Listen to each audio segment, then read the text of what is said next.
할렐루야. 오늘은 6월 16일 금요일 새벽 예배 하나님 앞에 드리겠습니다. 본문 말씀은 예레미야 애가 5장 1절에서 14절입니다. 예레미야 애가 5장 1절에서 14절 보시겠습니다. 여호와여, 우리가 당한 것을 기억하시고 우리가 받은 치욕을 살펴보옵소서. 우리의 기업이 외인들에게, 우리의 집들도 이방인들에게 돌아갔나이다. 우리는 아버지 없는 고아들이오며 우리의 어머니는 과부들 같으니 우리가 은을 주고 물을 마시며 값을 주고 나무를 가져오며 우리를 뒤쫓는 자들이 우리의 목을 눌러싸우니 우리가 기진하여 쉴 수 없나이다. 우리가 애굽 사람과 아수르 사람과 악수하고 양식을 얻어 배불리고자 하였나이다. 우리의 조상들은 범죄하고 없어졌으며 우리는 그들의 죄악을 담당하였나이다. 종들이 우리를 지배하며 그들의 손에서 건져낼 자가 없나이다. 광야에는 칼이 있으므로 죽기를 무릅써야 양식을 얻사오니 굶주림의 열기로 말미암아 우리의 피부가 아궁이처럼 검으니이다. 대적들이 시온에서 부녀들을, 유다각 성읍에서 처녀들을 욕보였나이다. 지도자들은 그들의 손에 매달리고 장로들의 얼굴도 존경을 받지 못하나이다. 청년들이 맷돌을 치며 아이들이 나무를 치다가 엎드려 지우며 노인들은 다시 성문에 앉지 못하며 청년들은 다시 노래하지 못하나이다. 아멘. 이제 예레미야 애가의 마지막 장 5장의 말씀을 살펴보도록 하겠습니다. 이 5장은 예레미야 애가의 결론이자 마지막 기도라고 할 수 있는데요. 예레미야 애가의 결론은 예루살렘은 여전히 하나님의 부재를 경험하고 여전히 하나님은 계시지 않고 침묵하시는 분으로 남아 있습니다. 그래서 애가 결론 부분은 어떤 위로나 동정이나 소망 등의 내용은 찾아볼 수가 없고 비극 속에 끝이 납니다. 이 민족의 고통 속에서 예레미야는 피를 토해내듯 애달프게 탄식하며 하나님께 구원해달라고 간절히 기도하는 모습을 남긴 채 애가의 마지막 끝을 그렇게 장식하고 사라지죠. 여러분, 이와 마찬가지로요, 교회도, 성도도, 어머니도, 아버지도 하나님께 기도할 때가 가장 아름답습니다. 가장 힘이 나는 장면이 바로 기도하는 장면이 아닌가 생각됩니다.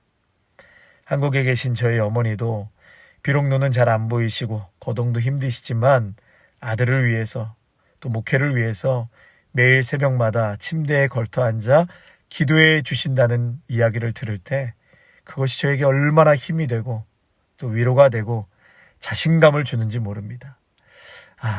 어머니의 참 아름다움은 기도에 있구나, 기도에 있구나. 돌아가신 저의 할머니의 그 기도의 소리가 저를 이 자리까지 오게 했다고 저는 믿습니다. 그러므로 성도 여러분, 마지막까지 민족을 위해서 애달프게 탄식하며 부르짖는 이 예레미야의 모습을 보면서 우리 성도님들도 늘 하나님 앞에 기도하시고 또 기도의 자리를 지켜나가시기를 바랍니다. 오늘 1절 말씀을 보시면은요, 여호와여, 우리가 당한 것을 기억하시고 우리가 받은 치욕을 살펴보옵소서. 하나님을 향한 예레미야는 여는 말을 이렇게 시작하죠. 기억하시고 살펴 그리고 보옵소서. 여기서 기억하소서라는 말은 단순히 기억해달라는 그런 호소를 넘어서서 하나님이 간섭하셔서 해결하시고 갚아주옵소서, 또한 살펴보옵소서 같은 맥락인데요. 유다가 바벨론에 의해 당한 것, 치욕을 그대로 갚아달라고 하나님께 호소합니다. 그것만이 유다에게 구원의 날이 이르는 길이기 때문이었습니다. 그리고 실제로 유다가 이 바벨론에 의해 멸망당하고 50년이 지난 후에 바벨론은 페르시아에 의해서 멸망하게 되죠. 그러면서 계속해서 3절과 4절과 5절에서는 우리의 재산, 집들이 다 이방인들에게 넘어갔고 우리는 아버지 없는 고아가 됐고 어머니들은 과부가 됐습니다.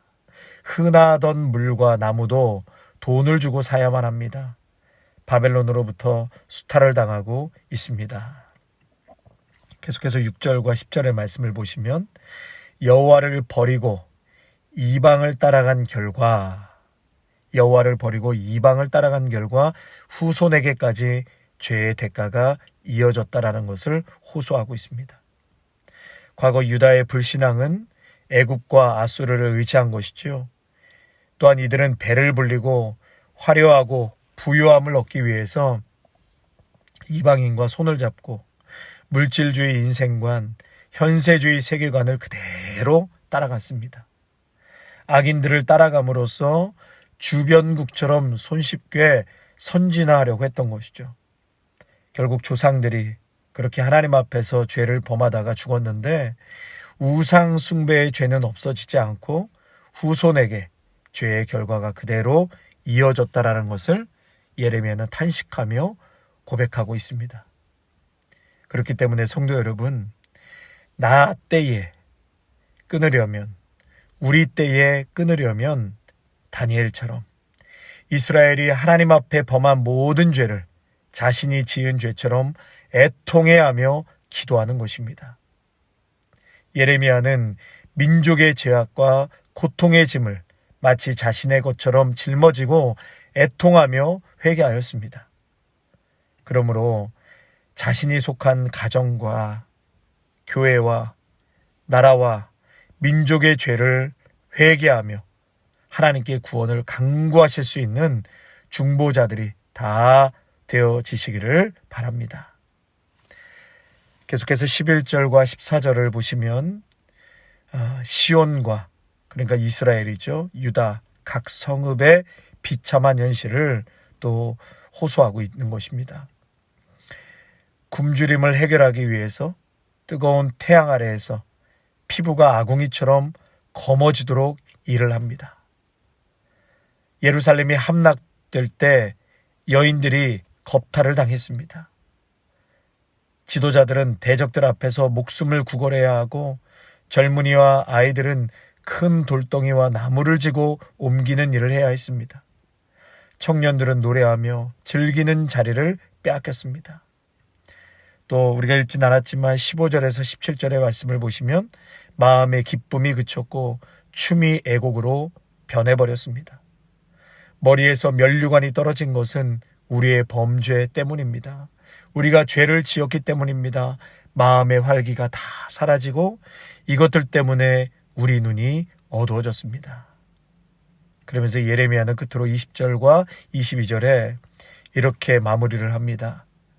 주께서 어찌하여 우리를 영원히 잊으시오며 우리를 이같이 오래 버리시나이까. 여호와여, 우리를 주께로 돌이키소서. 그리하시면 우리가 주께로 돌아가겠사오니 우리를 다시 회복시켜 주시옵소서. 우리의 날들을 옛날처럼 새롭게 하소서. 우리를 아주 버리셨사오니 우리에게 진노하심이 참으로 크시니이다. 하나님의 진노가, 예레미야는 끝까지 이 예가를 마무리하면서 하나님의 진노가 크다, 우리를 아주 버리신 것 아닙니까? 그렇게 탄식하며 마무리를 짓습니다. 애가의 이 마지막 절에서 보았듯이 예레미야는 어떤 소망도 발견하지 못했습니다. 하나님의 진노하심이 크다는 것 외에는 회복될 기미가 보이지 않았습니다. 그렇기 때문에 예레미야는 하나님께 간절히 애통함으로 간구할 수밖에 없었습니다. 왜요? 유다를 고통 중에서 구하실 분은 오직 하나님 한 분밖에 없다는 것을 알았기 때문이었습니다. 사랑하는 성도 여러분, 예레미야 애가를 이제 마지막 장을 결론 지으면서 성전은 다 불타고 없어지고 법궤도 바벨론에 빼앗겼습니다. 나라도 망하였습니다. 삶의 자리도 다 무너져 버렸습니다. 상황만 무너진 것이 아니라 마음도 소망도 다 무너졌습니다. 이제는 벼랑 끝이구나. 그렇게 소망이 끊어졌을 때, 그때 하나님께서 두 발을 받쳐 주십니다. 아멘. 모든 것이 사라지고 빼앗겼어도 하늘에 있는 보좌를 바라보시기를 바랍니다. 모든 것이 파괴되고 무너졌지만 주님은 여전히 계십니다. 건물과 상황에 제한되어 계시는 하나님이 아니시지요. 모든 상황을 역전시켜 주시는 우리 하나님. 보이지 않으시나 여전히 이 땅을 다스리시고 나라와 민족과 열방을 움직이시고 섭리하시는 하나님이십니다. 절망적인 상황에서도 하나님께 모든 상황을 낱낱이 아뢰며 도우심을 구하여야 합니다. 기도해야 합니다. 그래서 부르짖어 간구해야 합니다. 그래야지만 회복될 수 있습니다. 반드시 하나님께서 우리의 간구와 부르짖음을 들으시고 뜻을 돌이켜 주십니다. 벼랑 끝에서 웃게 하시는 하나님의 은혜를 경험하게 될 것입니다. 벼랑 끝에서 비상하게 만드는 것이 바로 간청기도입니다. 여러분, 부르짖는 기도의 능력이 있습니다. 22절 보시면 선지자가 절망하는 것으로 끝맺음을 하는 것처럼 보이지만 영어 성경에는요, unless라고 되어 있어요. unless, 못하지 않으신다면 이라고 번역했는데요. 하나님이 우리를 완전히 버리신 것이 아니라면, 완전히 버리셨을 리가 없으니 이제는 회복시켜달라는 노래입니다. 선지자는 절망적인 상황을 눈앞에 두고서도 절망하지 않고 돌이키시는 하나님을 기대했습니다. 그렇습니다, 성도 여러분. 하나님은 절대로 우리를 버리시는 분이 아니십니다. 요한복음 14장 18절에 내가 너희를 고아와 같이 버려두지 아니하고, 헬라어로 우크 앞에서 휘마스 오르파노스라고 했어요. 우크, 절대 부정어 우크와 동사 아피에미가 붙어서 절대로 결코 예수님께서 강조하셨습니다. 내가 너희를 절대로 결코 고아와 같이 버려두지 아니하고, 비록 죄악으로 말미암아 징계는 받고 벌은 받지만 여전히 하나님께서 다스리시는 하나님의 자녀, 결코 버리시는 하나님이 아니십니다. 히브리서 13장 5절에 그가 친히 말씀하시기를 내가 결코 너희를 버리지 아니하고 너희를 떠나지 아니하리라 하셨느니라. 아멘. 로마서 11장 1절에 그러므로 내가 말하노니 하나님이 자기 백성을 버리셨느냐? 그럴 수 없느니라.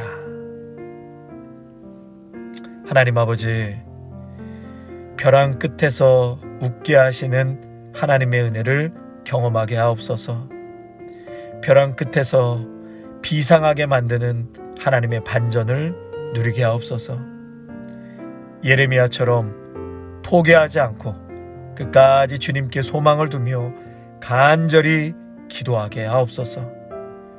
우리 성도님들 모두가 주님 앞에 나와 기도를 사모하게 하시고 기도를 즐거워하게 하시고 기도할 때 하늘의 능력을 경험하게 하옵소서. 고난의 구덩이에서 주님을 부르게 하옵소서. 우리를 건져주실 줄 믿습니다. 사자굴에서 하나님께 부르짖었던 다니엘처럼, 감옥에서 요셉처럼, 또한 빌립보 감옥에서 주의 이름을 찬양했던 바울과 실라처럼, 예레미야처럼 단식하며 주의 이름을 큰 소리로 부르게 하옵소서. 사람으로 인하여, 상황으로 인하여 낙심하지 않게 하시고 내 영혼이 깨어 일어나게 하옵소서. 내 영혼이 세상의 다른 허다한 것들에 우리의 마음이 휘둘리거나 그러한 것을 묵상하지 않게 하시고 여호와 하나님을 앙망하게 하여 주셔서 독수리 날개쳐 올라감같이 영적인 비상을 이루는 복된 삶이 되게 하옵소서. 예수님의 이름으로 기도하옵나이다. 아멘.